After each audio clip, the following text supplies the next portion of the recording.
Olá, boa tarde. Pessoal começando a chegar. Hoje nós vamos conversar sobre cultura empresarial, um assunto super atual, super interessante. Eu vou conversar com a Alessandra Miyazaki, que tem uma carreira executiva muito linda, professora da Fundação Getúlio Vargas e hoje consultora de cultura, consultora de estratégia empresarial.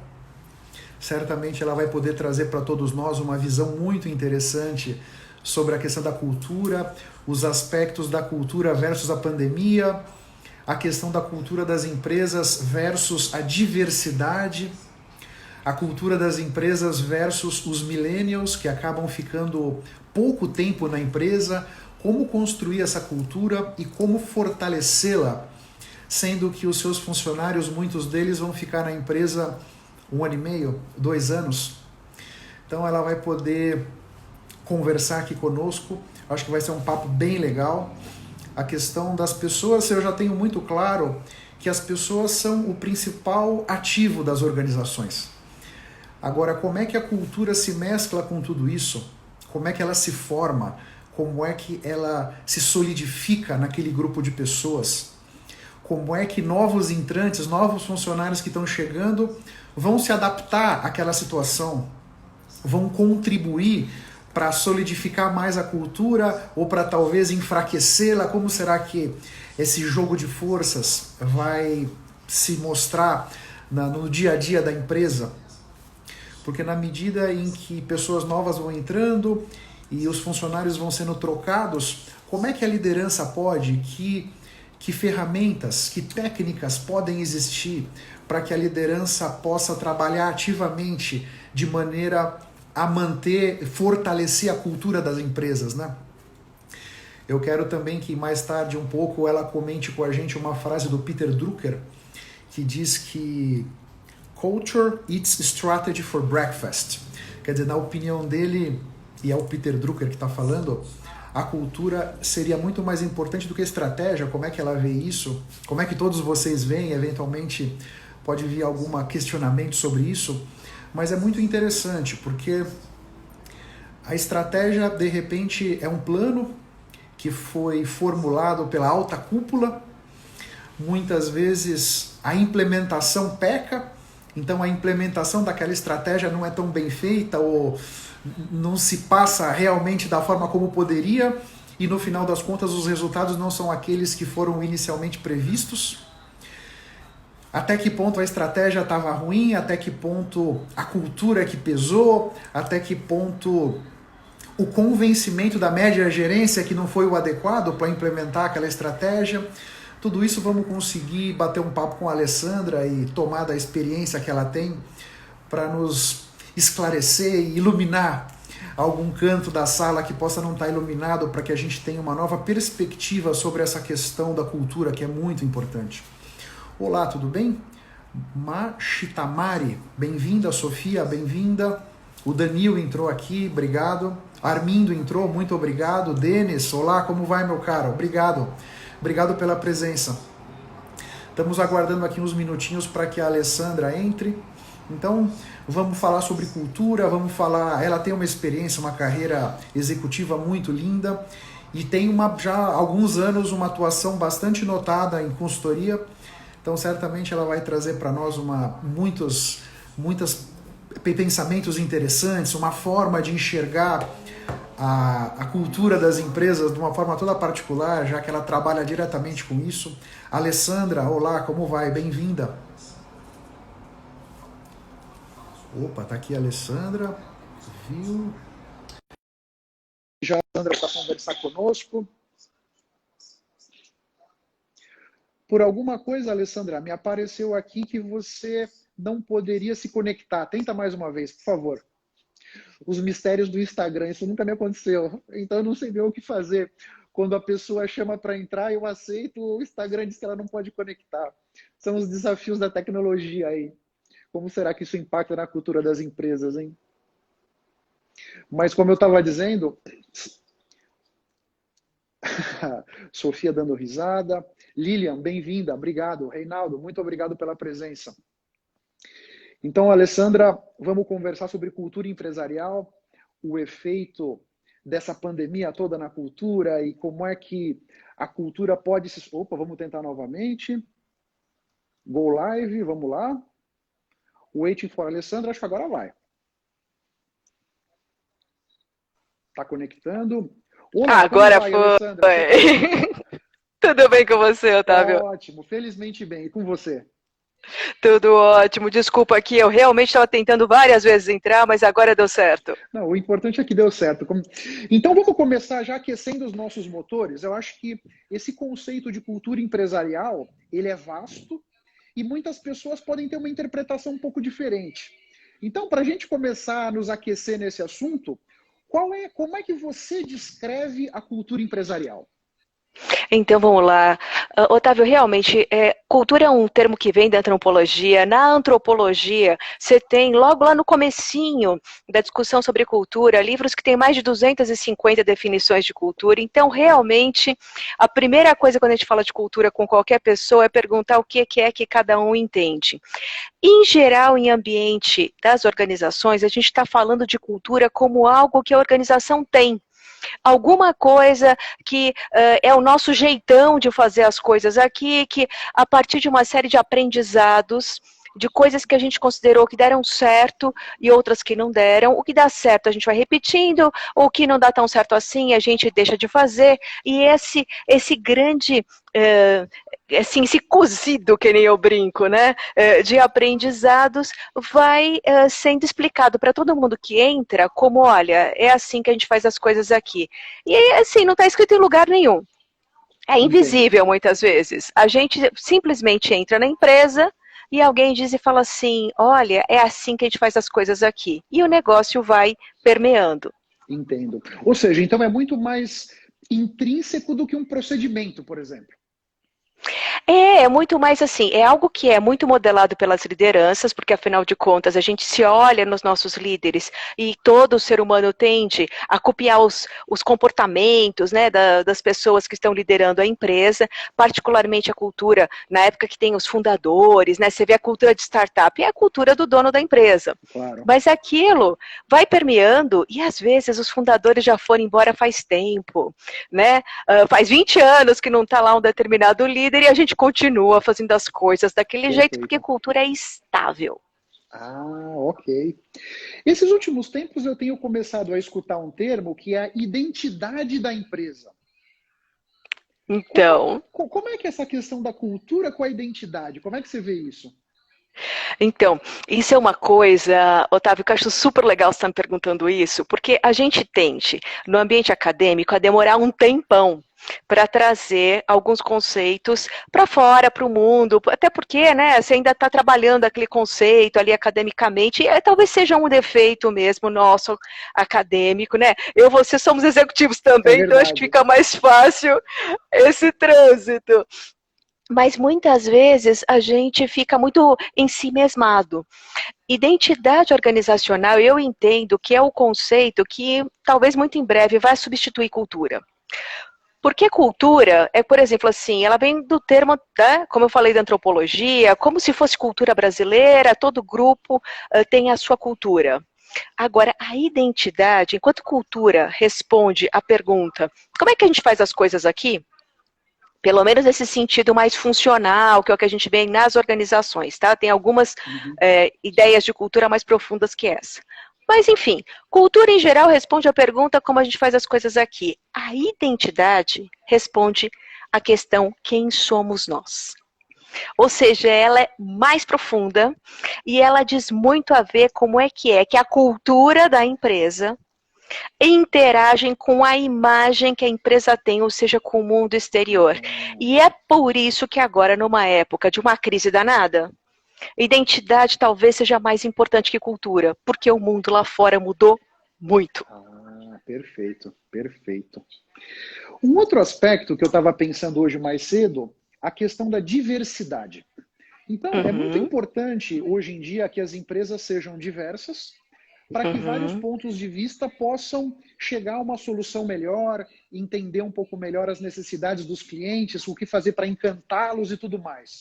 Agora, como é que esse grupo, cada vez mais diverso, vai conviver sob a mesma cultura? Como é que são essas tensões na sua forma de ver?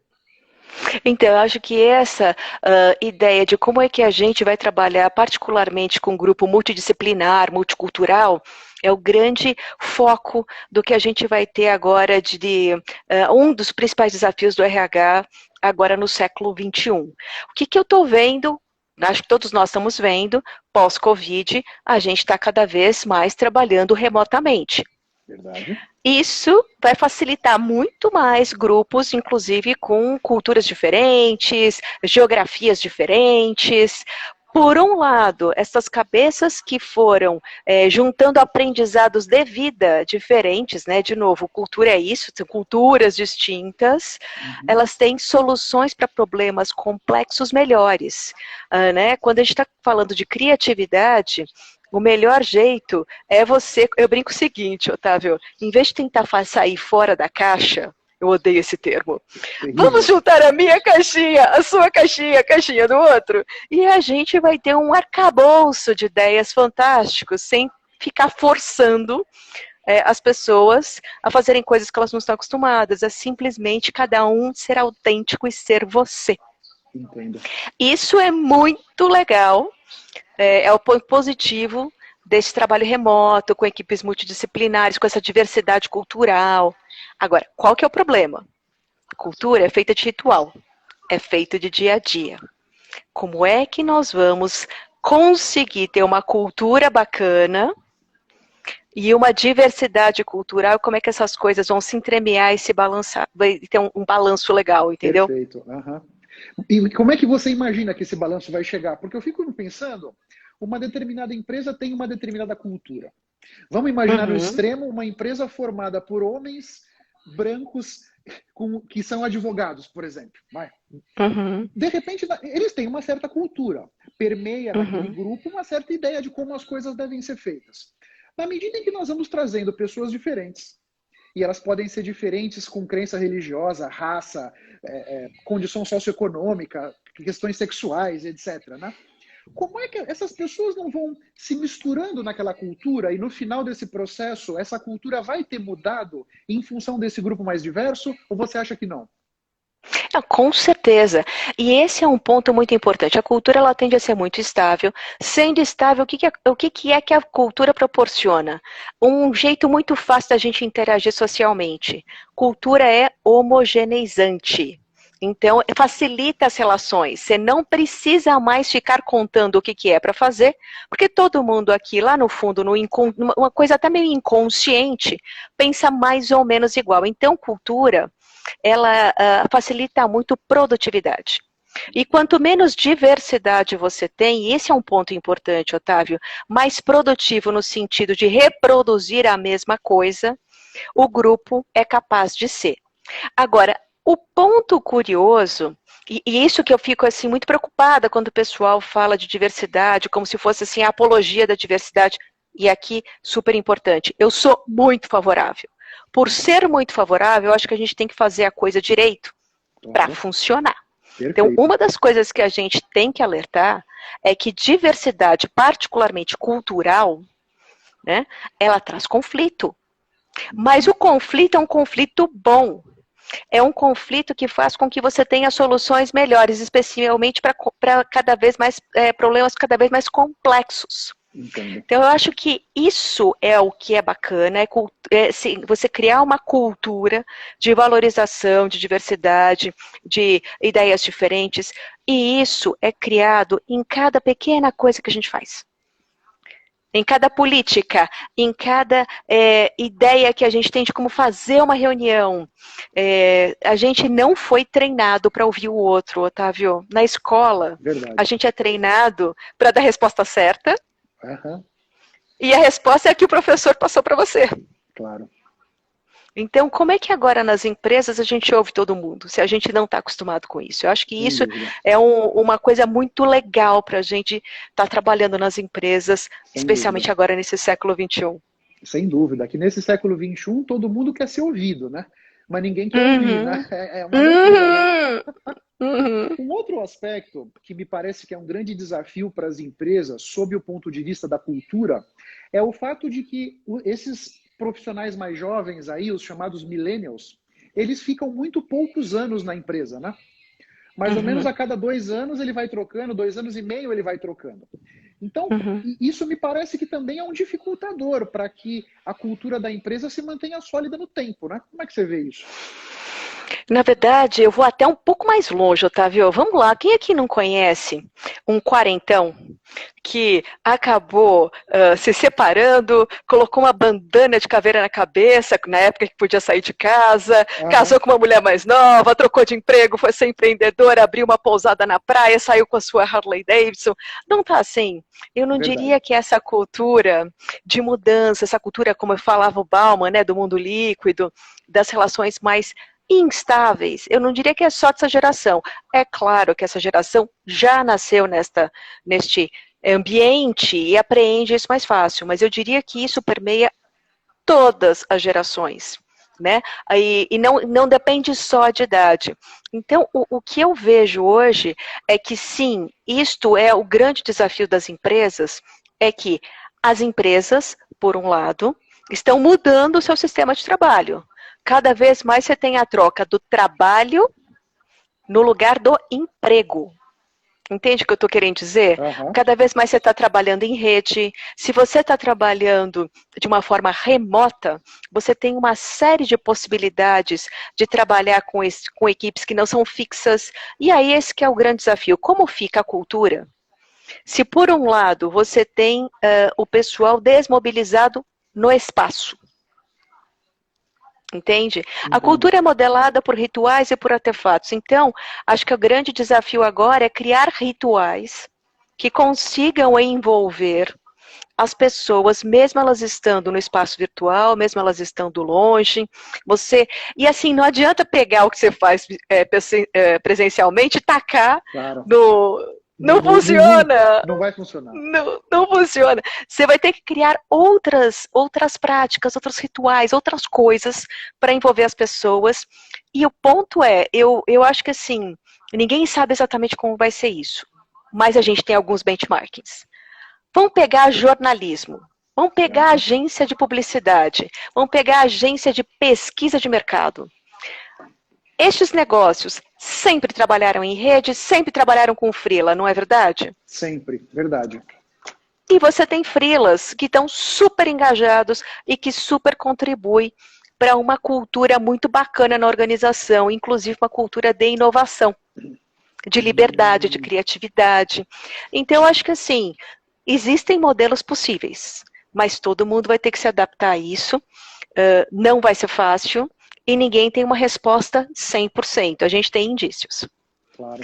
Agora, enfim, é esta mistura de trabalho versus emprego, de virtual ou não, de diverso, que tipo de diversidade que a gente quer, que cultura a gente vai ter, que subcultura a gente vai aceitar, que a gente vai ter grandes reflexões aí pela frente. Sem dúvida nenhuma. Você comentou mais cedo um pouco, pensando numa empresa familiar. Durante muitos anos, o fundador teve ali, de alguma forma, batendo o bumbo e ditando como é que as coisas deveriam ser feitas. Depois de um tempo, esse fundador deixa a empresa e vai se aposentar, vai fazer outras coisas. E essa cultura, de certa maneira, pode ser ameaçada, né? Por essa nova administração que está chegando. Você vê que a cultura é alguma coisa que emana da alta direção para baixo? Ou ela emana de baixo para cima? Como é que você vê essas forças aí em constante tensão? Então, como que eu estudo cultura, tá, Otávio? Sim, é claro que a liderança é a principal responsável pela cultura. Toda cultura tem aspectos positivos e negativos. Toda cultura, ela tem uma tendência a estabilidade, né? Porque é para isso que ela serve, mas toda cultura é dinâmica, toda cultura é viva. E a forma como eu estudo cultura, eu não estudo só o que a gente chama sob o aspecto funcionalista, que é o da liderança de cima para baixo, apesar dele ser talvez o mais importante. Mas eu também gosto muito de estudar o que a gente chama de cultura de diferenciação, que são as subculturas. Então, dentro da empresa familiar que você citou, eu te garanto que o departamento de vendas não pensa igual que o departamento de finanças. Perfeito. E estas subculturas também fazem movimentos na empresa em determinados sentidos. E eu também gosto de ver um terceiro aspecto, que a gente chama de cultura de fragmentação, ou seja, o que cada indivíduo traz também de cultura também pode gerar movimentos dentro das empresas. Eu sempre pego o seguinte exemplo, Otávio, você é brasileiro, cultura funcional, mas você também é paulistano, uma diferenciação, mas você é único.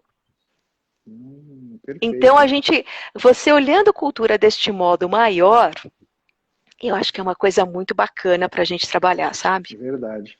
Verdade. A Vanessa, inclusive, fez um comentário aqui. Acho que o maior desafio é manter o equilíbrio entre as diferenças das pessoas e manter uma cultura organizacional consolidada e equilibrada para trazer bons resultados. Eu super concordo com o que a Vanessa está falando. E aí tem também um comentário que eu queria trazer. Tem um estudo que eu gosto muito, que fala também sobre a liberdade das pessoas serem mais ou menos aderentes a uma cultura. O que a gente não pode é excluir as pessoas, não vou nem entrar nessa discussão, né, Otávio, porque isso é muito óbvio. Sem dúvida, claro, sem dúvida. Né? Agora, a gente tem, na verdade, são quadrantes. Você tem a inclusão do lado, a exclusão do outro. Péssimo a exclusão. Inclusão bacana. Inclusão o que é? É quando você tem um equilíbrio entre você adotou a cultura do lugar, mas você tem espaço para passar as suas ideias. Perfeito. Tem pessoas que não abraçam a cultura, mas que colaboram muito. Vou dar esse exemplo, os freelas, sabe? Aquele criativo de agência, super exótico, aquele bicho único. Ele preserva tanto a identidade dele que ele não está afim de se ligar àquela cultura. Ok. Agora, tem o oposto disso, que eu acho que é um quadrante, acho que deu para ver os 4 pontos que eu estou falando, né? Mas tem um quadrante que é muito perigoso, que é aquele que a gente chama da pessoa assimilada. É aquela pessoa que passa pela porta da empresa de manhã e parece que ela deixa a personalidade dela do lado de fora. Então, assim, entre estes quadrantes, claro que o mais bonito é a inclusão, mas eu acho que a exclusão tem aspectos horríveis, sociais, psicológicos, assédio moral, mas a gente também não pode perder de vista que o assimilado é ruim pra caramba também. Concordo. Acho que a Natália Silva fez uma pergunta aqui interessante. Os valores pessoais precisam estar alinhados com os da organização para gerar um melhor resultado? Como é que você vê isso? Olha, Natália, eu vou trazer aqui de novo a minha opinião como executiva e muito de que a gente estuda. Isso que você chama, isso que eu acabei de falar se chama fit organizacional, ou seja, acadêmicos de várias escolas diferentes estão tentando estudar essa questão e a resposta é não tem resposta conclusiva. Ninguém conseguiu provar que seus valores têm que ser iguaizinhos aos da organização. E aqui, por que eu falo isso? Qual que é a grande dificuldade? É porque muitas vezes os valores que estão escritos lá na parede da empresa são uma coisa, mas o que a gente vê no dia a dia da organização é outra. E os valores da liderança nem sempre são os valores de cada departamento. Então a resposta é, em teoria, isso seria o ideal. Na prática, não tem um estudo que mostra que essas coisas realmente dão liga, por causa dessa dificuldade. Claro, perfeito. Olha só, interessante. Ou seja, entre a cultura da empresa e as várias subculturas, o funcionário vai ter que se adequar. Eu acho que é muito... Ali, né? Eu diria que assim, você tem que sentir que o grupo onde você trabalha, talvez até mais do que a empresa como um todo, porque o que é a empresa? A empresa é o seu grupo de trabalho. Exatamente. Que ali você sente confortável, você sente que você pode ser você mesmo. E eu acho que essa questão de ser você mesmo é o grande tópico hoje das organizações. Se a gente passou por uma coisa, né, Otávio, nesse período aqui, que a gente ficou dentro de casa, eu sempre brinco, é a possibilidade de ver os cabelos brancos, a unha por fazer, né? Hoje em dia o negócio é ser você mesmo, é você assumir as suas roupas, do dia a dia, assumir o seu corpo como ele é, assumir a sua personalidade, mostrar seu filho, seu cachorro. É verdade. Eu acho que isso é uma coisa muito legal desse período. É verdade. Todos nós estamos na... porque o nosso pessoal e o nosso profissional, eles se mesclaram, né? Meio que ficou uma coisa só, né? Com esse home office, todo mundo trabalhando de casa, o marido, a esposa, os filhos, tá todo mundo estudando, trabalhando em casa com o cachorro, é uma loucura, né? E Otávio, vamos lá, quando você tinha um chefe que seguia aquele teatrinho corporativo, você confiava nele? Não. Você confia em quem você conhece, em quem é vulnerável, que mostra seus lados positivos e seus lados negativos. Eu acho que essa é a grande mudança da liderança que a gente tem que trabalhar. É a coragem para você ser você mesmo, inclusive com seus defeitos. Então eu acho que este período serviu muito para a gente mostrar para o mundo quem a gente é. Ou seja, aquela ideia do líder Clark Kent, né? Do líder super-homem se desconfigurou, né? Mas já vinha se desconfigurando, né? Mas a pandemia acelerou esse processo, né? Eu concordo com você nesse construir relações de confiança, relações de empatia, mais e mais a gente tem que mostrar quem a gente é, com os nossos defeitos, as nossas fragilidades, os nossos medos, né? Porque na medida em que o líder consegue ter essa relação com os liderados, as pessoas vão sentir isso, né? E essa possibilidade da construção da relação vai para um outro nível muito mais profundo, né? A gente se apaixona por ser humano. Concordo com você. Perfeito. Perfeito. E falando na questão da pandemia, essa pandemia e o coronavírus e todo esse tsunami que todos nós estamos tendo que surfar, trouxe para a nossa vida uma mudança incrível, né? Então a gente mudou com a forma como nós trabalhamos, como estudamos, como aprendemos, nos entretemos, nos relacionamos, mudou tudo, compramos, né? Sob o ponto de vista das relações humanas, o que você acha que vai ficar depois da pandemia e o que você acha que vai se perder no tempo?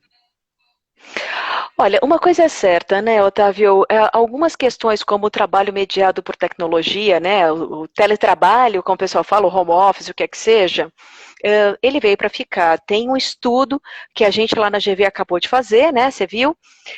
Que a gente tem 54% das pessoas entrevistadas em várias classes sociais, Brasil inteiro, dizendo que quer continuar fazendo home office, pelo menos 2, 3 dias por semana, né? Então, isto é uma tendência que veio para ficar.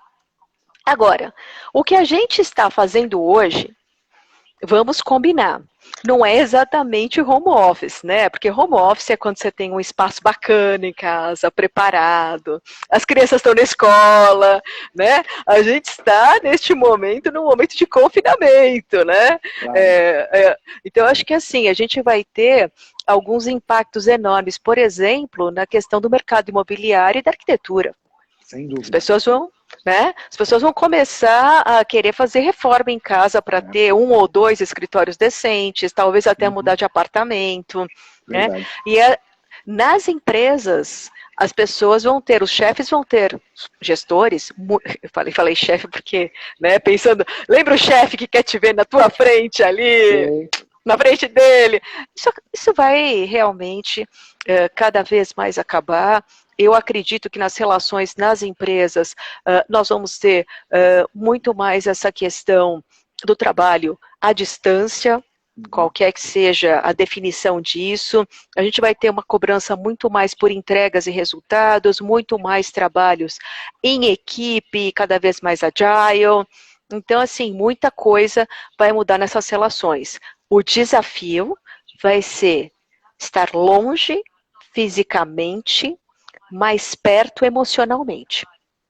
Claro. E isso é um desafio para o homem, que afinal de contas nós somos um animal social, e a gente se define no tempo e espaço, e a gente percebe o mundo pelos nossos sentidos. Nós somos seres do sensível. Sem dúvida, concordo com você. Bem-vindo, Guilherme, bem-vindo, Adnei Alvarenga, muito obrigado pela presença. Eu estou conversando aqui com a Alessandra Miyazaki, e estamos conversando sobre o impacto da pandemia na cultura das empresas, um papo que está indo muito interessante. Agora, você trabalhou muitos anos como executivo, e teve uma vida aí de executiva de muito sucesso. Hoje você trabalha numa empresa de consultoria. Como é que Uhum. você vê essas diferenças entre a Alessandra executiva e a Alessandra consultora, que você poderia citar aqui para nós? Olha, Otávio, eu acho que foi super legal você trazer essa questão, porque, de novo, o que a gente está vendo pós-Covid vai ser cada vez mais, até, primeiro em função de crise mesmo, nós vamos ter muitas pessoas redefinindo suas carreiras.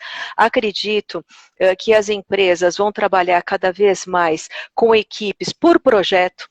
Não vai ser, de novo, a questão do emprego, vai ser a questão do trabalho, ou seja, uma configuração de trabalho muito mais parecido com o trabalho de consultoria, ou até mesmo com o trabalho acadêmico, que a gente também, muitas vezes, trabalha em 2, 3 faculdades diferentes, né? Verdade. Isso é muito comum. Então, o que a gente vai ver é justamente essa transição de identidade. E, Otávio, assim, eu posso te contar como é que é. Num primeiro momento você sai, eu só trabalhei em grandes empresas multinacionais a minha vida toda, eu trabalhei no marketing global, enfim, só empresona, né? A minha última empresa foi a Bayer, pô, enorme. Enorme. Quando você sai, a primeira coisa que te vem é o impacto de, nossa, eu não estou mais voltada àquela questão de política, processos, e, né, aqueles, porque vamos combinar, qualquer emprego te traz uma série de restrições, Sem dúvida. né? Você não pode criar como você quer, muitas vezes. Claro. Segundo Limites, né? impacto, Todo tem um é, escopo de atuação ali, né? Senão você pisa no calo do outro, que está ali do lado, né? exatamente. Então, no primeiro momento, dá um super assim, impacto, que legal, eu estou livre. A segunda questão que você logo aprende é que liberdade é angústia, sim. Liberdade é muito bom, mas a hora que você tem liberdade vem a responsabilidade. Então, é muito curioso que eu vejo pessoas às vezes falar assim para mim, nossa, você é consultora, que bacana, você tem todo o tempo para você, você faz o seu horário. Eu sempre brinco, exatamente, tenho liberdade para trabalhar sábado à noite. Porque é isso, se você não trabalha, você não ganha. Né? Seja numa questão assim, quando você é acadêmico, não de carreira, né? Não pesquisador de carreira, mas quando você é o professor executivo, Perfeito. né? Você vai ter que fazer a sua reputação, a sua imagem dentro de várias organizações. Você, como consultor, tem o desafio de quando você está entregando um projeto, você não está vendendo. Aí você acaba também se aliando a outros consultores para diminuir estes ciclos, esses vales entre um projeto e outro. Então, assim, no final você começa a ver que é muito bacana. Nunca aprendi tanto como nesses últimos anos da minha vida. Você tem uma questão muito legal das escolhas, você escolher com o que trabalhar e o que aprender é uma coisa muito legal. Mas é a construção de uma nova identidade. Olha essa palavrinha aqui de novo. É uma nova persona, é um novo quem sou eu. E essa questão de você modelar um novo eu, historicamente já, né, tem vários estudos dizendo isso. Vão 2 anos em média, viu, Para modelar um Otávio? novo eu? Para modelar esta nova persona. Perfeito. Quando você troca de profissão, no primeiro momento você fala, depois de 1, 2, 3 meses, agora eu sou consultor. Você acha que você é consultor. Você vai ter passado pelo ciclo de aprendizagem, você vai realmente modelar seus comportamentos. Então, vai uns 2 anos para realmente falar, agora eu sou. Entendo. Entendeu? Entendo. Para você começar a pensar com um novo modelo mental. Ah, perfeito. Não é assim? É isso mesmo. A gente leva um tempo para digerir tudo aquilo, né? Começar a ressignificar aquelas coisas, né? Começar a ver das experiências que eu já tive, os pontos de conhecimento na minha cabeça, como é que eu vou ligá-los de uma outra forma, né? Já que você está sentada do outro lado da mesa agora, né? É isso Então aí. você precisa começar a enxergar os problemas e obstáculos como oportunidades de uma outra forma de ver, né? Interessante, perfeito. E tem uma outra coisa, Otávio, quando a gente fala consultor, e aqui vai uma dica de carreira para todo mundo, que eu acho que essa live também tem espaço para isso, Sem né? dúvida. O que é que você chama de consultor? Se você simplesmente fazia o que você fazia antes, mas agora você é PJ, em vez de você ser pessoa física, você não é consultor.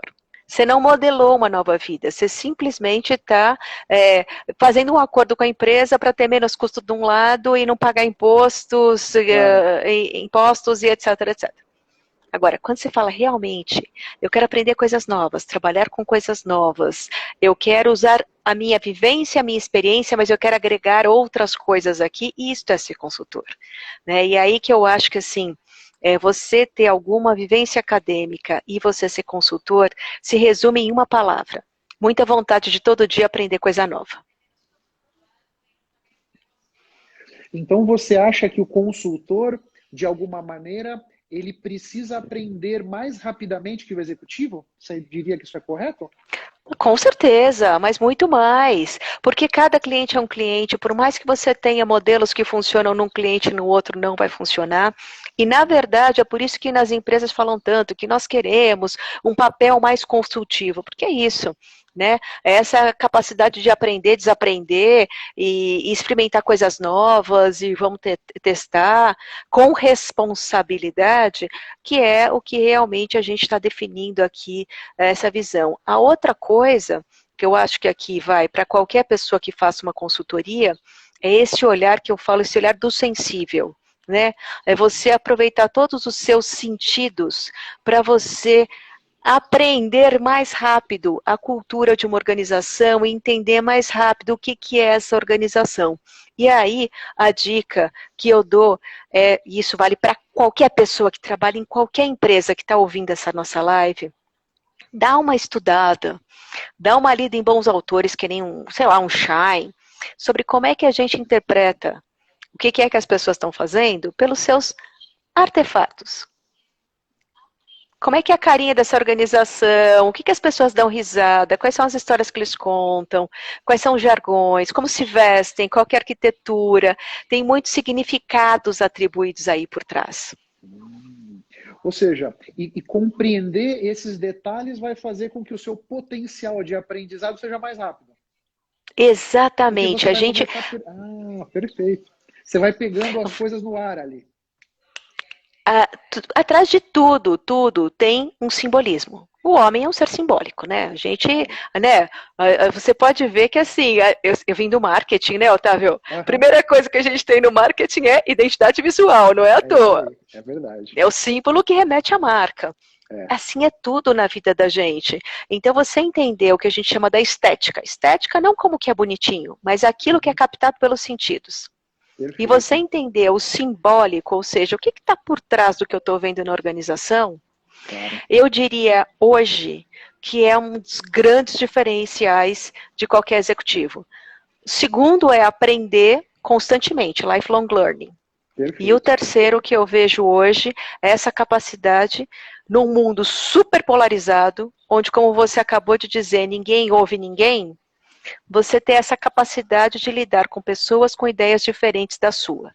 Claro. Né? Então, ou seja, isso aqui que eu estou falando é a integração de cultura e diversidade.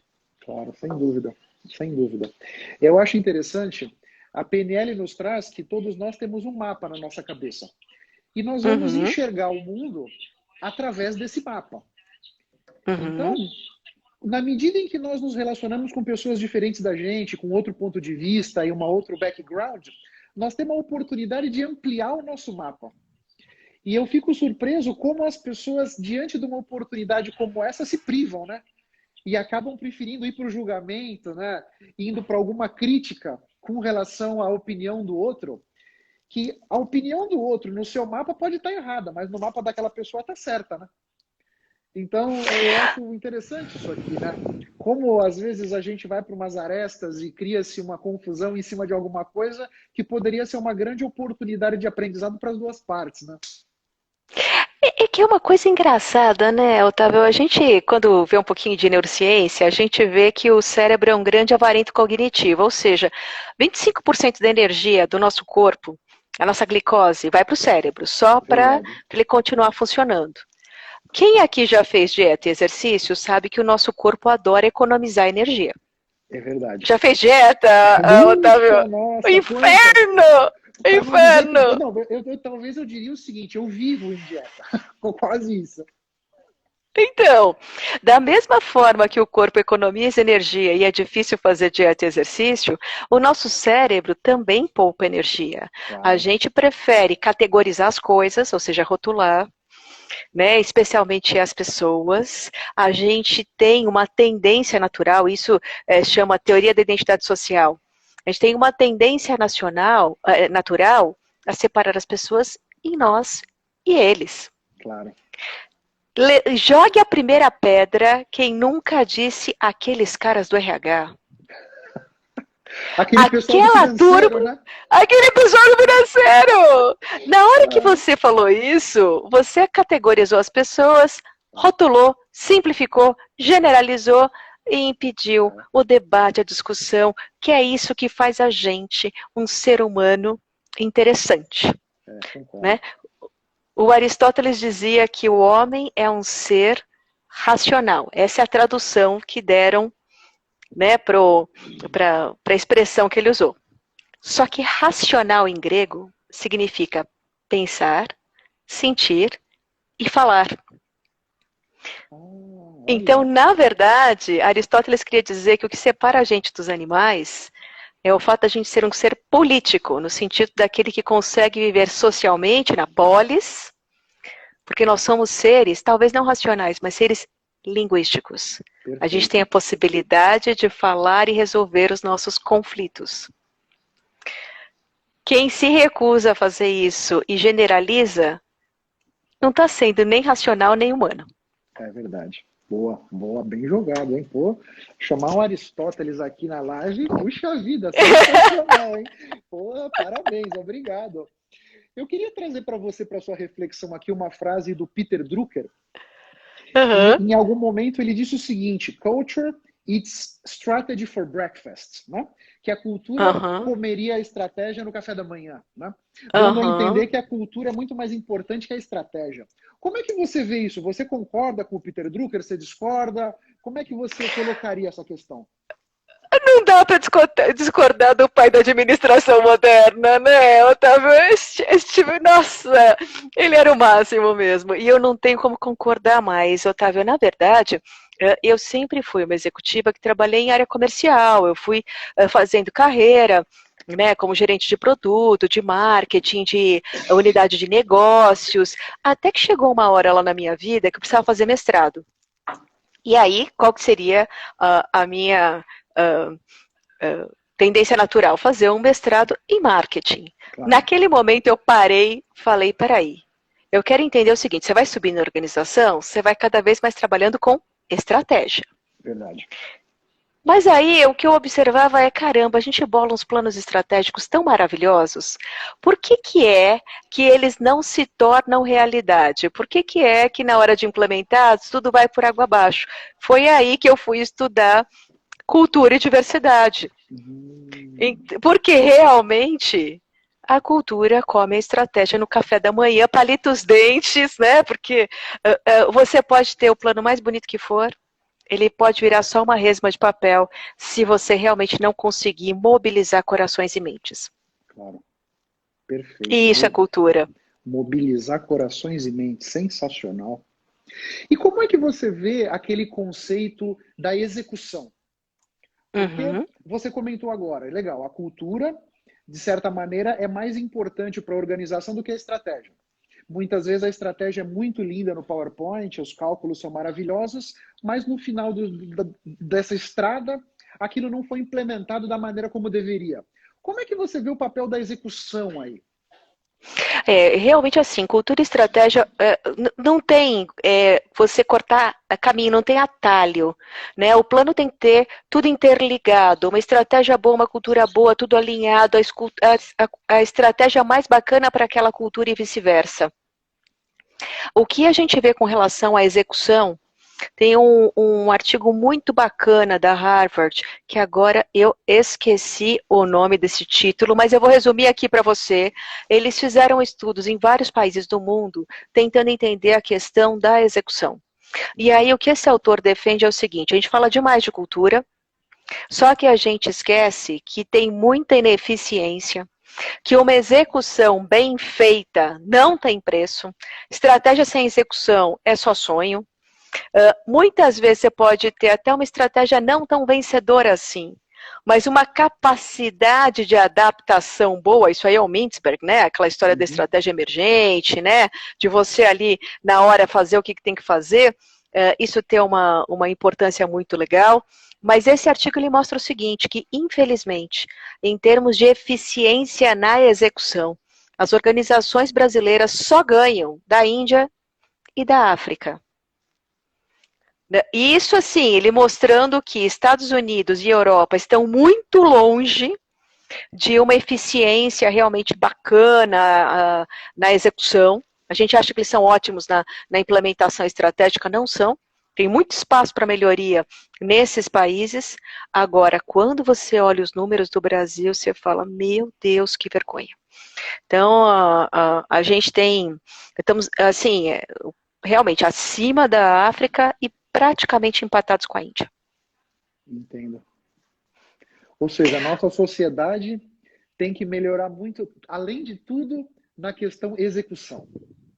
Super, e aí que assim, eu acho que a gente está vivendo um momento onde a gente tem esse grande desafio de sair desta crise que nós estamos, tem uma possibilidade, uma oportunidade enorme, até da gente começar a fazer as coisas diferentes e talvez aí a gente rever nossa cultura, nossa estratégia, nossa execução, ou degringolar de vez, né, Otávio? Claro, sem dúvida. Sem dúvida. Então, eu acho que esse é o grande momento que a gente está vivendo. Uhum. Você falou mais cedo sobre trabalho e emprego, né? Que em função da pandemia e as empresas estão super arranhadas, os governos super endividados, as pessoas físicas também arranhadas financeiramente, né? E psicologicamente e tal. Então você enxerga que esse pós-pandemia, vamos dizer, as pessoas vão ter muito menos oportunidades de emprego com a carteira assinada e vão ter mais oportunidades trabalhando por conta, trabalhando em projetos com consultoria, assessoria, etc. Assim como você vê esse futuro do trabalho?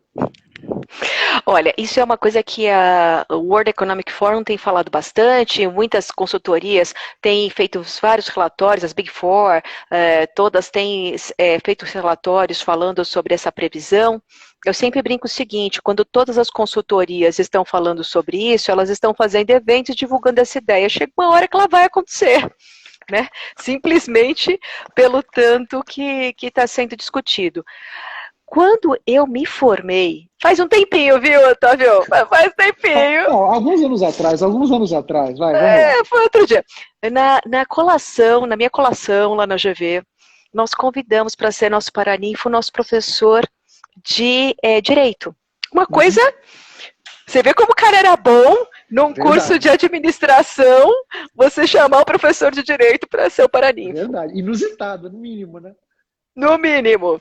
Lá na década de 90, ele comentou, o conselho que ele deu para nós foi: prepare-se para trabalhar por projeto, para trabalhar por job, para trabalhar por success fee, para trabalhar por resultado, porque quando vocês chegarem na minha idade, o emprego como a gente conhece hoje talvez não exista mais. Ele foi um pouquinho mais pessimista do que a situação real, mas o que ele previu está acontecendo cada vez mais em todos os lugares do mundo. O que eu posso dizer para quem está ouvindo a gente é falar sobre eu vou trabalhar por conta num sentido bem amplo da palavra. Claro. É muito bonito e romântico, mas você tem que se preparar muito para isso, e por mais que você se prepare, é sempre diferente do que você estava pensando. No Congresso Mundial de Treinamento e Desenvolvimento, foi convidado o Obama para fazer a abertura do evento lá nos Estados Unidos. Legal. Que é o máximo, né? E aí perguntaram para o Obama: como você se preparou para ser presidente dos Estados Unidos? A resposta dele foi: Ninguém está preparado para isso, meu amigo. É mais ou menos isso. Acho que a gente, né, ali na hora você tem que se virar. Eu acho que é isso que a gente vai ter, e isto é uma carga psicológica muito grande. As pessoas vão precisar de muita ajuda, de muitas mentorias para conseguir passar por esse período. Acho que também faz parte aqui, eu, você, né, Otávio? Claro. A gente, até quando está ali no MBA, é um pouco do nosso papel ali ajudar o pessoal a passar por esse período. Agora, você enxerga que, ok, para você ser presidente dos Estados Unidos, concordo que são poucos, né? Vivos talvez tenha uns meia dúzia, talvez. Mas que preparação, se você pudesse elencar uma ou duas coisas que na sua visão são importantes para que a pessoa faça essa transição de ter um emprego numa empresa, carteira assinada, e passar para essa posição mais como consultor, assessor, mais freelancer. Se tivesse duas coisas que vêm na sua cabeça que essa pessoa poderia começar a digerir, quais seriam elas? Olha, a primeira coisa é realmente conhecer o que você é bom, e cuidado para você não replicar o que você faz hoje em dia na sua profissão, no seu emprego, no seu papel de consultor. Aquilo que você é bom, aquela fortaleza, pensa de uma forma mais avançada, né? E todas as vivências que você teve vão entrar aí para você entender isso. A segunda são poucas as pessoas que realmente entendem o mercado, as grandes tendências, para onde o mercado está indo. Né? Muita gente está oferecendo aquilo que é confortável, mas será que realmente o mercado está disposto a pagar por isso? E este segundo ponto, eu diria que aí pode até desenrolar para um terceiro ponto, quanto mais você vai tendo experiência, mais você vai transitando, trafegando por outras áreas, se desenvolvendo e se tornando uma pessoa que trabalha, de novo, por conta, né, essa palavra bem ampla, de uma forma mais interessante. Você vai conhecendo pessoas mais interessantes, você vai desenvolvendo seu networking. Bom, não preciso nem dizer, comece antes, né? Claro, sem dúvida. Né? Conhecimento e networking muito antes. Mas assim, quanto mais você vai tendo qualidade nas relações, mais você chega lá. Então eu diria que assim, se você me permite, em vez de 2, 3... Opa, sem dúvida. Sendo o terceiro talvez o mais importante de todos, o terceiro é quem você conhece. Qual a qualidade dos teus contatos? Quem você conhece que pode te indicar para alguém? Que pode te abrir a cabeça, que pode trazer outra perspectiva? Perfeito. Boa. Eu acho que esse é o ponto principal quando você está pensando nesse desdobramento de carreira. Entenda. Que muitos de nós já estão pensando ou precisarão pensar em breve, né? Porque as coisas estão mudando rapidamente, né? Eu imagino que fora aqueles que já perderam o emprego e que, de certa forma, estão com essa angústia de se recolocar, precisando, então, ir atrás desses 3 pontos que você citou e algum outro para se posicionar melhor, mas tem todos aqueles que vão sofrer com as empresas desesperadoramente precisando ganhar competitividade. E nesse caminho, para ganhar competitividade, uma das soluções poderá ser pejotizar a mão de obra, né? De alguma forma buscar trabalhar de uma outra maneira, vamos até colocar assim, né? E dessa outra maneira pode ser necessário menos funcionários, né? E mais pessoas prestando serviço spot em detalhes específicos, né? Que precisem dar uma atuação, né? Então, sensacional. Avaliar os pontos fortes, enxergar as tendências e ter um networking afiado. Muito bom. E tem uma coisa, Otávio, que agora você falando me lembrou. Desculpa! Opa. Uma das coisas que eu estudei na minha dissertação foi justamente percepção de executivos.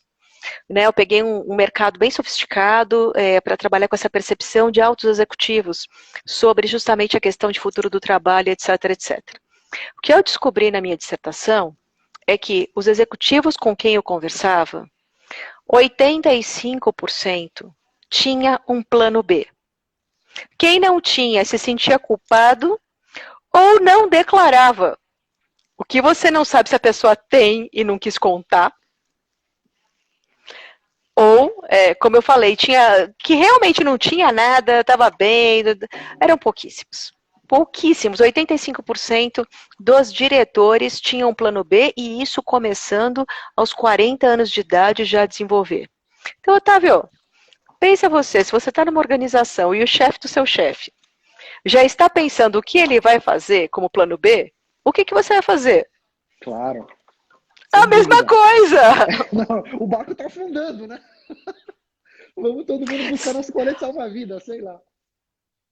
É que assim, se isso já está na cabeça dos altos executivos, isso não é tendência, isso já é realidade. Claro, sem dúvida, sem dúvida, sem dúvida nenhuma. O Guilherme está aqui falando sobre o NetWeaving. Perfeito, Guilherme, perfeito. Ela explicou claramente o seu conceito de NetWeaving. E lembrar mais do que você é, sabe fazer e não onde está, em que segmento está atuando e que função está desempenhando. É perfeito, perfeito. Com certeza. Então, aproveitando aqui, Guilherme, muito obrigado pela presença. Está aqui Vinícius, muito obrigado. Juliana Lotumolo, muito obrigado. A Natinha, o Armindo, muito obrigado a todos. Dalton, João Fábio, beleza? Vânia, Eduardo, Reni, muito obrigado. Muito obrigado pela presença de todos, viu? Aqui um ponto que eu queria comentar com você aqui, Alessandra, era assim, se você poderia nos dar um exemplo, e não precisa citar o nome da empresa, que na sua visão fez ou faz um bom trabalho com relação à cultura. E o que essa empresa faz? Se é que você pode nos dar um exemplo de uma empresa que você chamaria a benchmark em cultura, talvez?